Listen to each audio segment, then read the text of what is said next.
stadion na AFG areni u St. Galenu odigrati protiv reprezentacije Čilea. Početak utakmice, gospodin Aleksandar Kolarov i gospodin Miralem Sulimani su vaši dana. Đole. Selektor za sajt Saveza.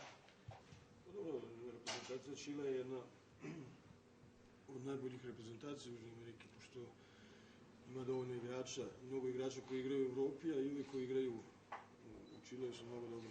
Jedna mnogo agresivna ekipa, tehnički dobro potkovana, koji znaju šta hoće i šta žele na terenu, prema tome sigurno jedna veoma teška utakmica protiv jednog jakog protivnika, ali to je ono što smo hteli. Što se tiče mana, to ćemo neki drugom priliku, ali sigurno da je jedna ozbiljna reprezentacija. Po mom mišljenju borbena nacija i igrači od Salasa s kojim se igra, koji je sigurno jedan od njihovih najboljih igrača koji su bili u Čileu.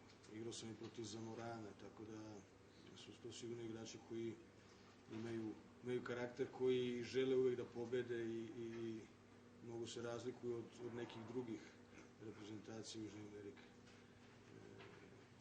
Tako da u svojim redovima, pored Vidala, pored Vargasa, pored svih ostalih imaju igrače koji mogu da nastavi problem.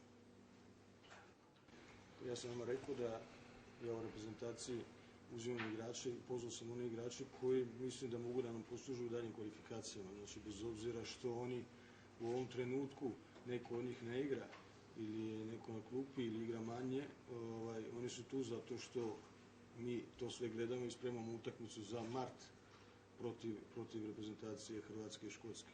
Prema tome, to su sve igrači koji su u krugu reprezentacije, koji su igrali manje od ostalih reprezentativaca i koji trebaju te međunarodne iskustva i te utakmice kako bi se što pre vratili u formu. Ja ne znam da li je javnost u Srbiji imala poverenje pre utakmice u našu reprezentaciju, ali to je uvek bilo tako i ja sam uvek rekao da smo mi ti koji treba da vratimo publiku na tribine i to sve.